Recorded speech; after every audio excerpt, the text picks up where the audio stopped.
नमस्कार, मेरा नाम है तेजपाल नेगी और आप देख रहे हैं SJTV।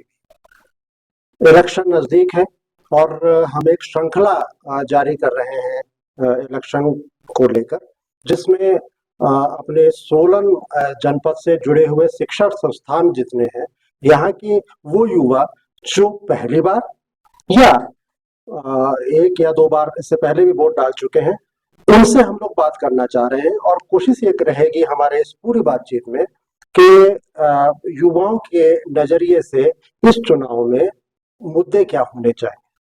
तो हम हैं सोलन के राजगढ़ रोड पे एक इंस्टीट्यूट है, नाम है NFCI यानी national finishing and cookery institute.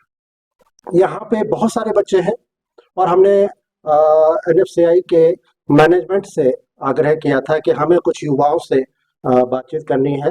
तो हम उनका सबसे पहले धन्यवाद करें कि उन्होंने हमें ये मौका दिया कि आप सब लोगों के साथ में हम लोग बातचीत करने का अवसर उन्होंने हमें दिया।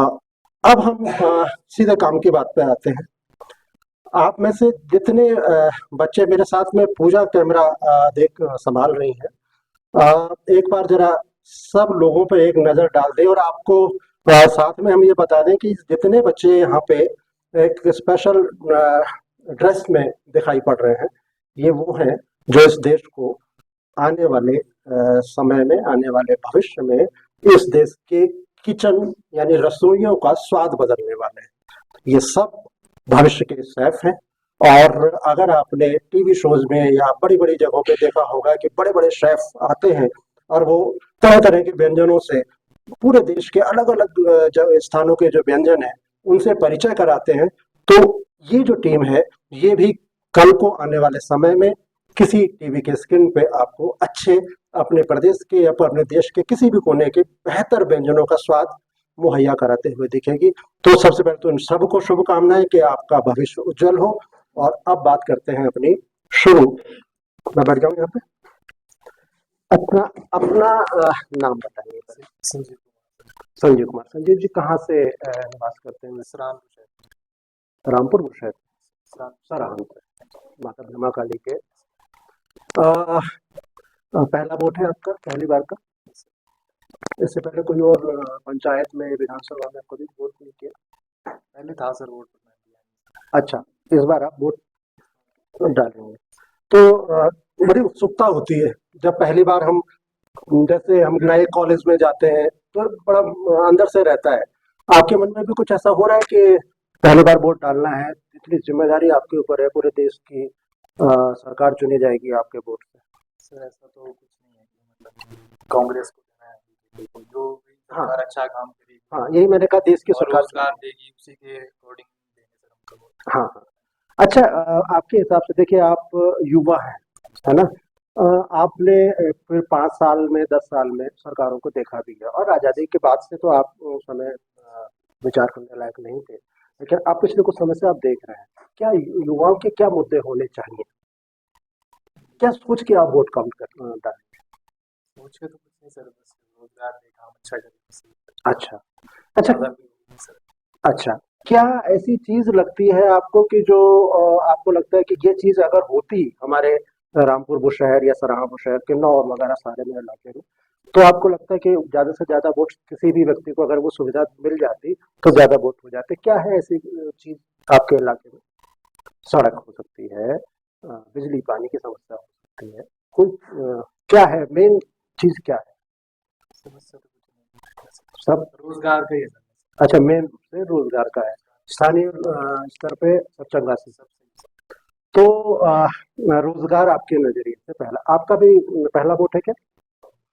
आपका नाम क्या है? नीतीश, सोलन से ही हैं आप। नीतीश जी, वैसे क्या लगता है वो क्या मुद्दा होना चाहिए? रोजगार ही है, मेन रोजगार है। आप लोग जैसे यहाँ से आप ट्रेनिंग लेके, डिग्री डिप्लोमा लेके आप निकलते हैं, 1 साल का आपका डिप्लोमा है शायद, है ना? तो आप जब निकलेंगे तो ऐसे में बाहर जाके नौकरी की आपको तलाश भी करनी पड़ेगी, है ना?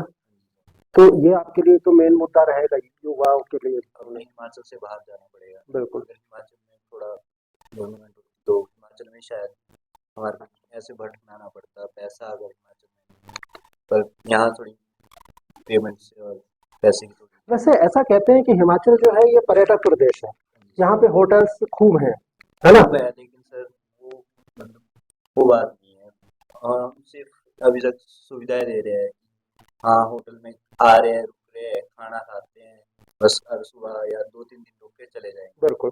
घर जैसा फील नहीं दे पा रहे हैं यहाँ अच्छा। हिमाचल में। हाँ हाँ। जैसे कई लोग अब यहाँ हिमाचल में अब कम हो गया, जम्मू कश्मीर जब से 360 वाली धारा हटी, जी। 63 वाली, तब से 370। 370 वाली धारा हटी, उसके बाद सब अब हाँ, जम्मू कश्मीर की तरफ जा रहे हैं। अच्छा, तो यहाँ से लोगों का, पर्यटकों का रुझान कम हुआ है, आपका ये मानना है ना? तो आप जब शेफ के लिए नौकरी की तलाश करेंगे तो सबसे बढ़िया देश में कौन सा ऐसा सिटी है जहाँ पे आप लोगों को अच्छे रोजगार के अवसर मिलते हैं? सर अभी तो इसके बारे में कुछ खास पता है अच्छा, वैसे इस 1 साल की ट्रेनिंग को करते हुए आपको कितने महीने हो चुके हैं? सर। 3-4 3-4 महीने हो गए हैं। क्या क्या सीख लिया है आपने इस दौरान? कंप्लीट हो चुका है अच्छा। और इंडियन में। अच्छा, इंडियन में है। ओके। आपका भी वोट है? आपका है? आपका पहले ही है? जी सर। पहले तो नाम बताइए। मेरा नाम शेखर है और मैं सोलन का रहने वाला हूँ। अच्छा, हाँ जी। तो शेखर जी अखबार वगैरह पढ़ते हैं? नहीं सर, अखबार तो नहीं पढ़ते, बट हाँ सर, जैसे न्यूज़ होगी टीवी आप। पे तो देखते हैं, हाँ जी, हाँ जी। है ना? तो राजनीति में कितना इंटरेस्ट है? सर राजनीति में ऐसे तो इंटरेस्ट नहीं है, बट थोड़ा देश के बारे में नॉलेज रखना या वो बुक से कुछ नॉलेज अपना मिलती है सामान्य तो ज्ञान भी हाँ, बढ़ना थोड़ा सा वो उसके उससे है, बाकी ऐसे कोई है। नॉलेज नहीं है इतनी ज़्यादा पॉलिटिक्स के अच्छा, बारे जो में। कुछ घटनाक्रम देश में होते रहते हैं उनकी तो जानकारी आप लोग रखते ही होंगे, जी जी सर। है ना? 1 तारीख को चुनाव है, जी सर। देश की सरकार आप चुनने जा रहे जी हैं, सर। और कैसा, जब आप वोट डालने ईवीएम के सामने खड़े होंगे तो एक बार को पूरा का पूरा एक फिल्म हमारे सामने से गुजर जाती है। व्यक्तिगत मेरा अनुभव भी ये है, पूरी फिल्म गुजर जाती है कि जितने प्रत्याशी हैं अलग अलग राजनीतिक दलों के, वो लोग क्या क्या करते हैं, क्या बोलते हैं, सारा एक नज़ारा सामने होता है। उसके बाद फिर आदमी सोचता है कि नहीं यार, यहाँ पे ये आदमी ठीक है। भले ही हम 3 दिन पहले 4 दिन पहले से प्लान बनाते रहते हैं, लेकिन आखिरी बार को वहाँ पे सोचा जाता है। आपके दिमाग में क्या होगा जब आप वहाँ बटन दबा रहे हैं? सर वैसे मैं किसी पार्टी को ऐसे टारगेट नहीं करता नहीं, कि बिल्कुल। मैं इसको वोट दूंगा। मैं कहना भी नहीं चाहता कि मैं इसको वोट दूंगा हाँ या इसको हाँ। वोट दूंगा, वो पर मुद्दा क्या होगा? सर मुद्दा ऐसे कोई वो नहीं है सर, बट एक वो होता है ना कि अगर देश में विकास कर रही है कोई सरकार, आपके प्रदेश में कोई सरकार काम कर रही है, आपके प्रदेश को ऊंचा ले जा रही है, देश को ऊंचा ले जा रही है, तो बिल्कुल युवा हो गया। अब युवा तो सर ऐसा होगा कि उसको विकास दिख रहा है तो वो वोट देगा। बिल्कुल। अब जो तो पॉलिटिक्स से बहुत टाइम से जुड़े हैं उनको तो पता होगा, वो तो बहुत अंदर तक हाँ जाएंगे हाँ कि ये हुआ ये हुआ। हाँ हाँ। पर जो तो युवा है वो तो इस तरह वोट देगा जो उसको दिख रहा है, उसके उस हिसाब से वोट देगा वो। बिल्कुल। तो सर अगर देश में विकास हुआ होगा, कोई सरकार ने देश में विकास किया होगा, तो सर जरूर है कि उसे वोट मिलेगा। 50 to 70% युवा उसी तरफ जाए। बिल्कुल। बेरोजगारी का मुद्दा आपके साथियों ने भी कहा, और ये इशू बनता रहा जी सर। है ना? अब चूंकि चुनाव है, तो आपको लगता है कि कितना ये मुद्दा काम करेगा, बेरोजगारी? नहीं सर, बेरोजगारी का मुद्दा हिमाचल में तो सर इस टाइम मेरे हिसाब से सबसे ऊपर होना चाहिए। हाँ क्योंकि सर बेरोजगारी हिमाचल में आपको देख लो, मोस्टली आर्मी में जाते हैं या जी। फिर आपके अगर सरकारी नौकरी में जाते हैं, अगर प्राइवेट में जाते हैं तो हॉस्पिटैलिटी में जाते हैं। हम्म, तो सर अभी आपको पता है आर्मी सिक्योर नहीं रही, 4 साल है, 4 साल बिल्कुल के लिए सर अभी मिडिल क्लास फैमिली का बंदा क्या सोचेगा, 4 साल जाना है उसके बाद उसका भविष्य की वो है कि नहीं है। जी। ऐसे ही सर होटल लाइन में है कि हिमाचल में अभी कोई ब्रांड नहीं है सर, इतना कोई खास जो हाँ है हाँ। कोई गिने चुने है, 2-3 गिने चुने ब्रांड्स है। इसीलिए हम जैसे हम ही अभी आईटी कर रहे हैं, अभी हो गई जैसे क्लोजिंग होगी उसके बाद हमें जाना है तो फिर हमें बाहर जाना पड़ेगा। बेंगलोर हो गया आपका, हाँ जयपुर हाँ। हो गया, गोवा, मुंबई हो बिल्कुल गया। बिल्कुल।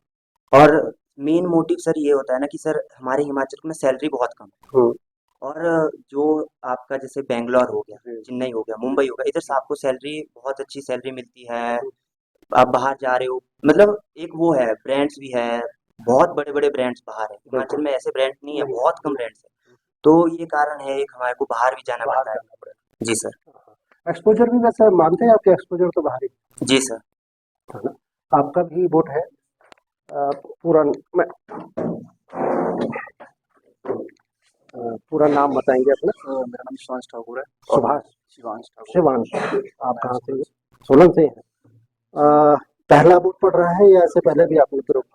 अच्छा।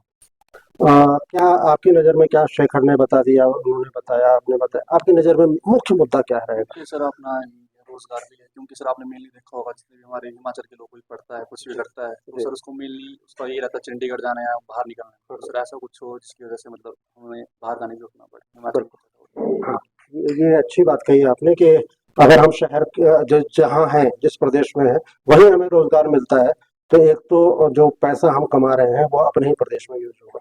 ये बात तो सही है। इसके अलावा कोई और मुद्दा भी है? देखिए, आप लोग रसोई जैसी विधा से जुड़े हैं, है ना? महंगाई अधिकांश महिलाओं के लिए कहा जाता है कि रसोई पे महंगाई की मार पड़ी है। शेफ पे भी महसूस तो होता है। हालांकि आप जब जॉब कर रहे होंगे तो आपको क्या लेना देना, आप तो जो आइटम कहते हैं वो मैनेजमेंट ला के देगा, है ना? लेकिन वैसे महंगाई का असर भी दिखेगा क्या? महंगाई का सर देखिएगा नॉर्मली जब अपना हमारे यहाँ पे हिमाचल का टूरिज्म बढ़ेगा बिल्कुल। उस हिसाब से रेट भी अप डाउन होंगे। हाँ हाँ, बिल्कुल। आपका भी है, अपना नाम बताइए। मेरा नाम हितेश है और मैं चौपाल का रहने वाला हूँ। अच्छा, तो हितेश जी, वैसे यहाँ पे आप क्या किराए पे रहते हैं? सोलन में। अच्छा, और अकेले रहते हैं या आपके साथ? मैं अकेले रहता हूँ सर। अकेले हैं। हितेश जी, आप तो देखिए किराए पे रह रहे हैं यहाँ पे, तो निश्चित रूप से आप खाना भी बनाते होंगे, है ना? या टिफिन लगा रखा है? नहीं नहीं सर, खाना खुद बनाते हैं। अब बात आई महंगाई का, आपको ही नजर में क्या रहेगा? ये मुद्दा भी रहेगा क्या? नहीं सर, क्योंकि आपको आटा मुद्दा दाल तो का भाव ज्यादा पता होगा। हाँ जी सर, नहीं मुद्दा तो ऐसा है कि मतलब अब जो मुद्दा मतलब ये महंगाई का है, ये बढ़ेगा ही, घटेगा तो नहीं सर। हाँ हाँ। मतलब इससे भाई, आप क्या ये मानते हैं कि जो सरकार है, जो भी हो, उसकी जिम्मेदारी है कि महंगाई को कंट्रोल करे? ये नहीं मानते क्या? नहीं, कंट्रोल तो सर करना चाहिए ना। हाँ हाँ हाँ हाँ, हाँ जी हाँ जी। बिल्कुल करना चाहिए ना। तो उसमें कितने सक्सेस रही होगी, ये तो वोट में ही बताएंगे। वोट डालते हाँ समय ही जी बताएंगे कि सरकार को आपकी तरफ से कितना समर्थन है। आपका भी वोट है? गजब। आपकी उम्र कितनी है पहले आप बताओ? सर, मेरी उम्र 18 साल है। 18 साल। तो आपका वोट भी पहला ही वोट होगा, पहला वोट है ना? तो क्या सोच के क्या सोचा है अभी तक आपने? अभी तो है कुछ दिन, क्या क्या आपको दिख रहा है कि ये मुद्दे होने चाहिए? जो अच्छा काम करेगा, जो जो अच्छा काम करे। गरीबी हटाएगा जिससे, हाँ हाँ, उसको देंगे। मुख्य तो हुआ गरीबी हटाएगा, लेकिन सब लोग वायदे करते हैं, है ना? ये आपने इससे पहले भी अगर आप अध्ययन करते होंगे, पढ़ते होंगे, तो आपने देखा होगा कि सब लोग वायदे तो करते हैं, लेकिन काम करने के लिए जब 5 साल उनको मिलता है, काम करने का समय आता है, तो उसके बाद वो भूल जाते हैं, इधर उधर की बातें करने लग जाते हैं। कैसे चिन्हित हो, कैसे पता चले कि यही आदमी सही बोल रहा है? ये कैसे पता चले? सर कोई पता नहीं कौन कम कर जाएगा। हाँ हाँ। अच्छा, पिछली सरकार से सहमत है? यस। ठीक काम किया था, है ना? और बदलाव की कोई संभावना दिखती है क्या आपको? सर काफी हुआ है सर। काम हुआ है। बेरोजगारी वाला मुद्दे पे भी, जो कि आपके साथियों ने बहुत सारों ने बताया, इस पे सरकार सफल रही या नहीं सर, यहाँ पे फ्लॉप रही, फ्लॉप हुई सर। है ना? महंगाई पे भी शायद फ्लॉप है ना? और ये आपने एक अच्छी बात बताई कि जो सही काम करेगा, जो देश और प्रदेश के विकास की बात करेगा, आप उसके साथ होंगे।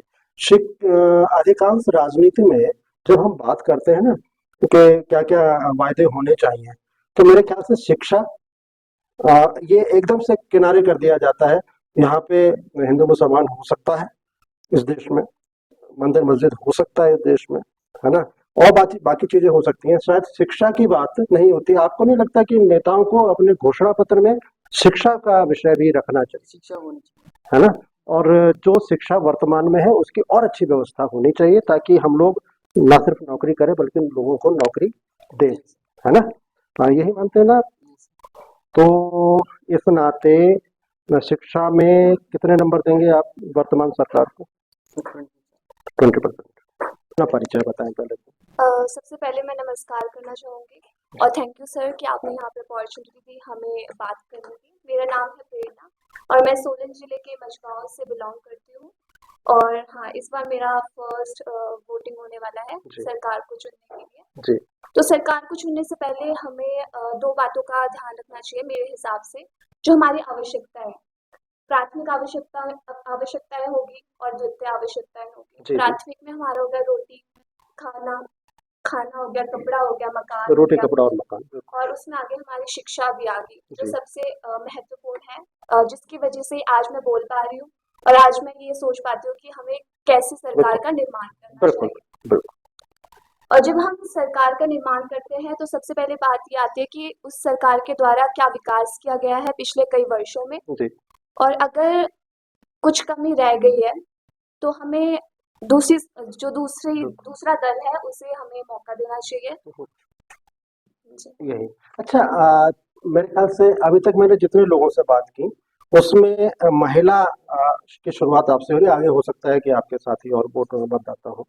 महिला सुरक्षा भी एक मुद्दा होना चाहिए। जी, बिल्कुल, महिला सुरक्षा आज के टाइम में बहुत महत्वपूर्ण है, क्योंकि हम लड़कियां जब बाहर जाती हैं तो सबसे पहले हमारा जो एस्पेक्ट आता है वो सेफ्टी का ही आता है कि जब हम बाहर रहेंगे तो हम अकेले रहेंगे और हमें कैसे सरवाइव करना पड़ेगा, क्योंकि बहुत सारे नए लोग होते हैं, उनका सामना करना। और इसमें भी सरकार के द्वारा बहुत सारे काम किए गए हैं जिसका लाभ हमें मिल रहा है। जी बाकी जो आने वाली सरकार है वो जो भी हमें लाभ देगी वो हाँ, उम्मीद ये अवश्य की जा लाभ सकती है कि होगा। अच्छे लाभ मिले। महिलाओं की सुरक्षा को लेके सख्त कानून भी और सख्त कानून भी बने और कम से कम उन मामलों के फैसले भी टाइम पे हो जाए। हाँ जी। शेड में मैं गया था, वहाँ के लॉ की विद्यार्थी थी और तो सभी लड़कियां थी, तो उन्होंने भी ये मुद्दा उठाया। उन्होंने कहा महिला सुरक्षा पे कानून तो सख्त है, लेकिन कोर्ट में जो फैसले होते हैं उसमें इतनी देरी हो जाती है कि अपराधी को भी याद नहीं होता कि मैंने अपराध किया था, और जो पीड़ित है उसको तो जख्म कुरेदने वाली बात होती है ना। आपका भी वोट है, आपका शुभ नाम क्या है? मीना। मीना। मीना जी, आप कहाँ के रहने वाले हैं? मैं लाहौल स्पीति से हूँ। अच्छा, लाहौल स्पीति से हैं। एक दोर्जे मिली थी हमें वहाँ, लाहौल स्पीति की थी। उनका भी ये कहना था कि महिला उत्पीड़न रोका जाना चाहिए, और पिछले कुछ वर्षों में चूंकि देश में शिक्षा का प्रचार प्रसार हुआ है तो महिला उत्पीड़न कम तो हुआ है, वो जो पारंपरिक था, लेकिन अब दूसरी तरह से महिला अत्याचार होता है। तो आपको भी ये मुद्दा लगता है कि आप बेरोजगारी ऊपर होनी चाहिए या महिला उत्पीड़न का मुद्दा? सर दोनों मुद्दे। दोनों, है ना। आप बेरोजगार भी हैं और महिला भी हैं, तो दोनों बराबर के हैं। अच्छा आपके यहाँ महिला सुरक्षा को लेके एक अभी पीछे काफी विवाद हो रहा है, आप ही के यहाँ से स्टार्ट हुआ है लाहौल स्पीति से। सरकार ने 1500 रुपए महिलाओं के खाते में डाले हैं, क्या वो सबके खाते में पड़े हैं या सिर्फ गरीब महिलाओं के खाते में पड़े हैं? सिर्फ गरीब महिलाओं के खाते में पड़े। अच्छा, तो वो सही कदम लगता है किसी भी सरकार का आपको? वादा तो पहले सबको देने का किया था, फिर देने तो सबको अच्छा चाहिए थे सर। अच्छा, नहीं जो 1500 रुपए दिए, चलिए गरीब को दिए, जो अमीर है वो 1500 रुपए का चलिए कोई बात नहीं, महिला गरीब थी उसको मिल रहा है, लेकिन क्या बिना किसी मेहनत के फ्री में अगर हम इस तरह का देते हैं तो क्या ये सही लगता है आपको? ठीक है, पता नहीं। सरकार का फैसला ठीक है या नहीं? वैसे आपकी राय है, जो आप कहें, सही लगता है या गलत? ठीक है सर। ठीक है ना, महिलाओं के लिए होना चाहिए, है ना, क्योंकि आत्मनिर्भर वो भी बनना चाहती है ना। आपके यहाँ तो बड़ी दुरूह परिस्थितियां हैं, महिलाएं बहुत काम करती हैं, है ना। आपका वोट है, आपका नाम क्या है? तरुण करुणा। तरुणा तरुणा जी, आप करुणा। करुणा करुणा जी, आप यहीं से हैं या सोलन से? अच्छा, और हिमाचल में कहाँ से? सिरमौर। सिरमौर से। सिरमौर में या राजगढ़ साइड या? नहीं, नाराज। अच्छा, नारक से। क्या स्थिति है वहाँ? तो ये कहते हैं कि टमाटर की खेती होती है, लहसुन की खेती होती है ना। पैसे की तो संपन्नता है आपकी नारक वाली घाटी में, यस है ना। बेरोजगारी वहाँ भी मुद्दा है? सर। है तो सर है, क्योंकि मैक्सिमम लोग तो किसान ही है, बट उसके अंदर भी अगर कोई पढ़ाई वगैरह करता है तो उसको कहीं बाहर ही जाना पड़ता है, क्योंकि हमारे तो वहाँ पे कोई है ही नहीं ऐसा अच्छा, सोर्स कि हम कुछ कर सके। तो मतलब जॉब के लिए तो बाहर ही निकलना पड़ेगा। आप यहाँ पे किराए पे रहते हैं? नहीं सर, अप डाउन घर से। अच्छा, घर से अप डाउन करते हैं, तो काफी महंगा पड़ जाता होगा आपको। Yes sir. मेरे ख्याल से कितना किलोमीटर है आपका? 30 करीब है, इसमें 30-35 किलोमीटर है। अच्छा, बेरोजगारी मुद्दा है, महिला की सुरक्षा भी मुद्दा होना चाहिए जब आप वोट डालने जाओगे, यस सर। है ना, तो ये ध्यान में रखेंगे आप इन मुद्दों को। Yes sir. अच्छा, इसके अलावा और क्या हो सकते हैं मुद्दे? महंगाई महंगाई हो सकती है सर, स्वच्छता अभियान हो सकता है। स्वच्छता अभियान, बिल्कुल ठीक कह रहे हैं आप। आपके ग्रामीण इलाके में स्वच्छता अभियान की क्या स्थिति है? ठीक ही है सर। लोगों में क्योंकि गांव में शायद स्वच्छता के लिए इतने जागरूकता तो नहीं है, लेकिन वो पारंपरिक रूप से पहले ही जागरूक यस सर, है ना? वो कूड़े को ऐसे डस्टबिन में ना फेंक के वो उसका निराकरण पहले ही कर देते यस सर। हैं, है ना? आपका नाम क्या है? मेरा नाम रवि है, पंजाब से। आप पंजाब में आपकी कौन सी लोकसभा पड़ती है? रोपड़ अनंतपुर रोपड़ साइड। आनंदपुर साहब वाले, ठीक है। वहाँ पे कांग्रेस और आम आदमी पार्टी के बीच में समझौता हुआ है ना? राजनीति में आप इंटरेस्ट रखते हैं, है ना? तो इंडिया नाम से गठबंधन बना, जिसमें पंजाब में कम से कम आम आदमी पार्टी और कांग्रेस के बीच में समझौता है, और दोनों आधी आधी। आपके यहाँ कौन सी वाली कांग्रेस है या आपका प्रत्याशी है? आपके प्रत्याशी है। आपके हैं। अच्छा, आप जो कि पंजाब में आप शासन भी कर रही हैं, दिल्ली में भी शासन कर रही है। आप जो है पिछले कुछ दिनों से इसलिए चर्चा में है कि ये कहा जाता है कि आपने लोगों को फ्री के गिफ्ट वाली आदत डाल दी है। और क्या आप तो पंजाब के हैं, आपने वहाँ स्थिति को देखा है, आपको लगता है ऐसा कि उन्होंने गलत किया या सही किया, क्या लगता है? देखो, कोई भी सरकार हो कुछ भी फ्री नहीं देती। जैसे अब बोला जाता है कि अंग्रेजों ने लाइन निकाली तेल की तो लोगों के लिए, लेकिन वो स्मार्ट होने के लिए था, उनका इधर उधर इम्पोर्ट एक्सपोर्ट करने के बिल्कुल लिए। बिल्कुल ऐसे ही है। अब लोग टैक्स पे करते हैं, अब कोई भी चीज खाते हैं उस पे टैक्स जाता है, जीएसटी जाता है, तो वो फ्री कैसे होगा? वो लोग अपना पैसा तो दे रहे हैं ना गवर्नमेंट को, बिल्कुल। तो अगर वो ले भी रही है तो फ्री नहीं है। क्या माहौल है आपकी तरफ पंजाब में, क्या माहौल है? पंजाब में माहौल अभी आम आदमी पार्टी और पार्टी और कांग्रेस का ही है, कांग्रेस लेकिन मेरे को लगता है जो मुद्दे हैं, जो मेन मुद्दे हैं, वो इनमें स्केप कर रहे हैं कि फर्स्ट जो प्रायोरिटी होती है इंसान की, होता है घर, होता है एजुकेशन, होती है हेल्थ, होती है, ये किसी भी पार्टी में नहीं है। लेकिन जो मुसलमान हिंदू है वो सभी पार्टी में है। अभी राहुल गांधी से पूछा गया था, किसी पत्रकार ने उनकी रैली में पूछा कि आप जो मोदी ने सरकारी संस्थानें बेच चुके हैं वो, तो उनको जो आप राष्ट्रीयकरण करेंगे, तो उन्होंने बोला कि हमें इसके बारे में नहीं पता, ये मुश्किल होगा। लेकिन जिस आदमी को यही नहीं पता कि वो दोबारा कर सकता है कि नहीं कर सकता, उसको भी कैसे ला सकते हैं। और दूसरा आदमी जो है एक पास से एक साइड करता है, हिंदू मुसलमान करता है, देश में जो है दंगे फैलाता है, बैन भी लगा था उस पे अमेरिका में, लेकिन उसको भी सत्ता में लाया जा रहा है, ये भी तो सही नहीं। अब बहुत बड़े बहुमत से लाया गया। बहुत बड़े बहुमत से लाया गया, लेकिन देश में लहर ऐसी चलाई कि देश को खतरा है, इन लोगों से खतरा है। देश में अगर भाई रहते हैं तो वही उनके बीच में थोड़ी बहुत लड़ाई भी होती है, और ये होनी भी चाहिए, तो प्यार भी बना रहता है, प्यार भी है लोगों में। लेकिन ये जो है नफरत की जो आग है ऐसी लगाई गई है कि लोगों को लगता है कि सच में हमारे जो है दुश्मन है। जब मतलब जिसको आज़ादी कहा जाता है, जैसे 47 वहाँ पे मतलब जो भी योगदान था वो दोनों का रहा है, दोनों कम्युनिटी का रहा है, सभी कम्युनिटी का रहा है, बंगाल में भी, पंजाब में भी, जहाँ जहाँ भी देखे गए हैं। बिल्कुल। तो आप कैसे कह सकते हो कि ये हमारे दुश्मन हैं? जो आपने एक मुद्दा उठाया कि जिन पे आरोप था कि उन्होंने देश को उसमें धकेला हिंसा के दौर में, गुजरात वाले में, उसके पीछे हमारे देश के लोगों ने उनको वोट दिया, है ना? वो मतदाता तो हम ही हैं। तो क्या आपको नहीं लगता कि अगर शिक्षा व्यवस्था हमारी अच्छी होती तो शायद इस कमी को हम पा गए होते, समझ गए होते समय पे कि ये आदमी ठीक नहीं है, ये आदमी ठीक है, जैसे आपने राहुल वाली बात की, है ना? आम आदमी पार्टी के बारे में कहा जाता है कि हेल्थ और शिक्षा, इन दोनों पे ये काम करते हैं। आपके पंजाब में क्या ऐसी स्थिति है? देखो, पहली बात तो ये है कि वो एहसान नहीं कर रहे किसी को शिक्षा और हेल्थ देके, वो हमारा राइट है। हम टैक्स पे करते हैं, हम काम करते हैं इस देश में, तो वो हमारा राइट है, हम उनको दे रहे हैं, तो वो हमें चाहिए भी, हमारा वो राइट है। तो ऐसा कुछ नहीं है कि वो हमारे पे एहसान कर रहे हैं, ऐसा दे रहे नहीं, जैसे आजादी के बाद से पंजाब में क्या सब जगह जो स्कूल, सरकारी स्कूलों की जो स्थिति थी, दिल्ली में उन्होंने उसमें काफी सुधार किया, है ना? अब राइट तो हमारा शिक्षा लेने का है, कैसी शिक्षा वो हमें दे रहे हैं, कैसे स्कूल में क्लासरूम में वो हमें बच्चों को बिठा रहे हैं, ये तो उनका था। अब इन्होंने थोड़ा सा सुधार किया, तो क्या पंजाब में भी कुछ सुधार हुआ है? पंजाब में मैं तो पास आउट कर गया हूँ, मेरे को नहीं लगता इतना सुधार हुआ है। अच्छा। जैसे अभी न्यू एजुकेशन पॉलिसी आ रही है, उसमें कुछ चैप्टर हटा दिए गए हैं, कुछ रख लिए गए हैं, वो सब बेमतलब के हैं। मेरे को लगता है कि जो हमें अच्छी सीख देता है उनके चैप्टर होने, जैसे भगत सिंह हो गए, जी। तो उन्होंने यंगस्टर को क्या अपील की, उनका मुद्दा होना चाहिए। जैसे इंटरनेशनल भी ले सकते हैं कि हमने सिर्फ सीखना है, हम स्टूडेंट हैं तो हम सीख सकते हैं। तो ऐसे मुद्दे ना हो, ऐसे ही सब्जेक्ट ना मतलब सिलेबस में ऐसा कुछ भी ना हो कि वो हमें पीछे लेके जाए। सब ऐसा होना चाहिए कि हमें आगे लेके जाए। जैसे आइंस्टाइन पढ़ाया जा सके, बिल्कुल। मैथ पढ़ाया जा सके। मैथ का हमें पढ़ा तो देते हैं कि ऐसे ऐसा करवाया जा रहा है, पाइथागोरस थ्योरम, प्रैक्टिकल कहीं लेकिन काम कहीं नहीं आते।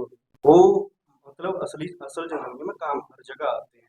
पंखा है, लाइट है, इन सभी में मैथ तो लगा हुआ है ना। तो बिल्कुल, हमें समझाया ही नहीं जाता वो कैसे हमें लगा हुआ बताया है। नहीं जाता, हम उसे बोझ मान के चलते हैं। अच्छा, आपने साथ में ये लगा रखा है, ये क्या क्या होता है, क्या ये आपके साथ में क्यों है? ये सर सब्जियां वगैरह काटने के लिए होता है, ओके, और किसी को चोट ना लगे इसलिए इसलिए कवर किया केस है। जाता है। अच्छा, साथ में पेन भी जरूरी होता है या वैसे रखा है आपने? पेन भी जरूरी होता है, हमें अच्छा, पढ़ना लिखना होता है तो राइट नोट करना होता है। ओके ओके, तो सबके लिए जरूरी है ये कि एक नाइफ होना चाहिए, है ना, साथ में रहे। और कोर्स में मुद्दा ये होना चाहिए कि सरकार हेल्थ का वादा करे और एजुकेशन का और घर का। बहुत सारे लोग बेघर हैं, हंगर इंडेक्स में देश नीचे जा रहा है। नीचे जा रहा है, बिल्कुल। आपका वोट है? आपका है? आपका नहीं? ये थे आप लोगों का एक छोटा सा परिचय हुआ, और जितने हमें साथी मिले वो उनका पहला वोट है, लेकिन बहुत से ऐसे भी हैं जिनका पहला वोट नहीं है, मतलब जो वोट अगले साल शायद उनका बने, कुछ ने बनवाया ही नहीं अभी, है ना। तो ये जागरूकता रहे, अगली बार जब आप जब भी इलेक्शन हो, चाहे विधानसभा का, चाहे ग्राम पंचायत का, चाहे जो भी, उसमें वोट जरूर अपना बनवा लें। सर, एक और बात रह गई है, आप लोगों ने कहा कि बेरोजगारी मुख्य मुद्दा होगा आपके, जिन्होंने जो सुन रहे थे उनको पता है कि उनके भाई बहनों ने ऐसा कहा कि बेरोजगारी मुख्य मुद्दा रहेगा। क्या ऐसी शिक्षा व्यवस्था नहीं हो सकती कि हम लोगों को रोजगार दें? हालांकि प्रधानमंत्री ने ये बातें कई बार कही, लेकिन साथ में उन्होंने जब चुनाव लड़ा था तब उन्होंने कहा था कि मैं 2 करोड़ लोगों को प्रतिवर्ष रोजगार भी दूंगा, है ना। तो वो भी उस समय तो कह रहे थे कि रोजगार दूंगा, अब वो कहते हैं कि आप अपना रोजगार करो और आप लोगों को रोजगार दो। तो एक आइडिया तो उन्होंने दिया, क्या इस पे काम किया जा सकता है? जो नए बच्चे हैं, क्या आप लोग क्या सोचते हैं, जो जिनका वोट नहीं है फिलहाल, नौकरी के लिए ही क्यों पढ़े हम, है ना? हम भी तो कुछ अपना कर सकते हैं। क्या क्या इसमें बाधाएं रहेंगी और क्या अच्छाई रहेगी, कुछ है आइडिया? सर अपना नाम भी बता दें साथ में। सर मेरा नाम मुस्कान नमस्कार, सिरमौर से। सिरमौर से हैं। अच्छा, क्या लगता है आपको, हम नौकरी के पीछे क्यों दौड़े, अपना भी कुछ कर लें? सर अपना बिजनेस स्टार्ट करना भी अच्छी बात है, क्योंकि अपना बिजनेस स्टार्ट करोगे तो हम और लोगों को रोजगार दे सकेंगे। अच्छा, सेक्स एजुकेशन भी आवश्यक है, बिल्कुल है ना? आवश्यक है। और इसके अलावा कोई और बात? इसके अलावा यही बात है कि अगर आपको किसी भी पार्टी में दिखता है कि पोटेंशियल है देश को आगे ले जाने का, मेरे को नहीं लगता किसी भी पार्टी में है। ये जो है सिस्टम है सारा एडमिनिस्ट्रेशन के हाथ में दे देना चाहिए कि वो अच्छे से चला सकते हैं, क्योंकि वो नीचे से उठते हैं, हम लोग पढ़े लिखे होते हैं, उनको पता होता है कि हमारे जैसे लोगों के क्या क्या विचार होते हैं, क्या क्या ज़रूरतें होती हैं, क्योंकि एवरी पर्सन पे द टैक्स एंड वो सभी जो है आदमी हैं वो काम करते हैं, काम तो उनको दो, वो सभी आगे लेके जाएंगे, पढ़ाई दो, वो आगे लेके जाएंगे देश को। अच्छा, एक शब्द है, जब आपको आप कुछ चाहते हैं और उसका उल्टा आपको हाथ में आता है तो आपको खिसियाहट आती है, गुस्सा आता है ना। आपको ऐसा गुस्सा शायद, क्योंकि आप सभी जिनके वोट नहीं आज बने वो कल बन जाएंगे, आने वाले टाइम में वोट डालेंगे, आपको भी खिसियाहट आती होगी जब एक पार्टी का नेता जब दूसरी पार्टी के नेता को गाली दे रहा होता है और उसके बाद वो जाके उसी पार्टी में शामिल हो जाता है और उसको फिर फूलों की हार माला पहनाई जाती है ना। वो खिसियाहट आपको भी आती होगी, वो गुस्सा आपको भी आता होगा। क्या राजनीति में दल बदल को बिल्कुल पाबंदी लगानी चाहिए या इनको ज़्यादा से ज़्यादा सजा देनी चाहिए? क्या इरादे, क्या राय है आपकी? देखो, इसमें तो कोई दो राय नहीं है। हर पर्सन का अपना निजी मसला होता है कि जिसको जिसके अंदर जाना है जा सकता है, तो इसमें कोई नहीं, ऐसा विचार रातों रात बदल सकते हैं किसी के? नहीं, रातों रात अभी जो चल रहे हैं ना वो रातों रात नहीं बदल सकते। उन पे ईडी का छापा पड़वाया जाता है, सीबीआई का छापा पड़वाया जाता है, तो वो उनके इरादे बदलने के लिए मजबूर किया जाता है। उन पे हर पर्सन जो है राजनीति में अभी की डेट में वो सब करप्ट है, लेकिन उन पे कोई ना कोई चार्जेस भी है तो वो उन्हीं का यूज़ करते हैं। जैसे अभी इलेक्ट्रोल बॉन्ड का आया था कि आप हमें चंदा दो, हम आपको धंधा देंगे। ऐसे बंदों के हाथ में जो है काम दे दिया जाता है जिनको नॉलेज नहीं होती। जैसे अभी उत्तराखंड में शायद टनल गिरी थी, जी तो वहाँ ऑस्ट्रेलिया का बंदा आया था, वो उनको रेस्क्यू करने के लिए, तो उसने बोला था कि यहाँ पे टनल बन ही नहीं सकती थी। परमिशन किसने दी? अब पता लगा कि उनको चंदा बहुत ज़्यादा दिया। जब चंदा पहुंचा तो तभी तो उन्होंने परमिशन दी। बिल्कुल है। आपको भी लगता है कि राजनीति में दल बदल की जो राजनीति है इसको बंद किया जाना चाहिए, चाहे प्रेशर में चाहे मन से, देखिए इसको बंद किया जाना चाहिए। बिल्कुल बंद किया जाना चाहिए सर, क्योंकि जब एक पार्टी का बंदा दूसरी पार्टी में जाता है तो एक तो उसकी विचारधारा पर भी डिपेंड करता है कि वो उस पार्टी में क्या देख के जा रहा है, उसको क्या चीज़ें उसको प्रोवाइड करी जा रही है कि वो वहाँ पे जा रहे हैं। और बाकी वो अचानक से जाता है तो वो कुछ संदेह पैदा करता ही है, जैसे उन्होंने कहा अभी ईडी और सीबीआई की भी बात। बिल्कुल। ये थे NFCI सोलन के छात्र। एक बार फिर पूरे प्रबंधन को बहुत धन्यवाद आभार जताते हुए कि उन्होंने हमें परमिट किया कि अपने होनहार विद्यार्थियों से हम चर्चा कर पाएँ, राजनीति जैसे गंभीर विषय पर चर्चा कर पाएँ। और इन सभी विद्यार्थियों को जिनके वोट नहीं भी हैं वो कल मतदाता बनेंगे, इस गंभीर चर्चा में शामिल होने के लिए बहुत बहुत आभार आप सबका। और आपने जो अच्छा अपने विचार व्यक्त किए, गंभीर विचार व्यक्त किए, और निश्चित रूप से मैं मान के चल रहा हूँ, आज जब यहाँ से विदा हो रहा हूँ तो कुछ बातें आपको कह के अपने मन की बात कह के जाता हूँ कि जब आप वोट डालें तो गंभीर होकर डालें और ये सोच के डालें कि देश के हित में कौन सा राजनीतिक दल या कौन सा प्रत्याशी काम करेगा।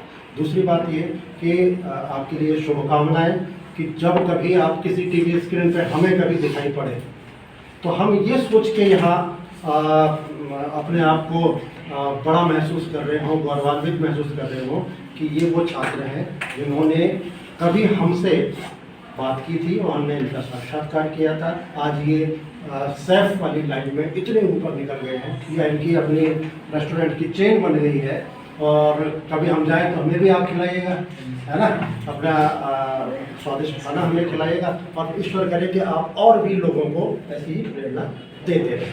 बहुत बहुत धन्यवाद आपका।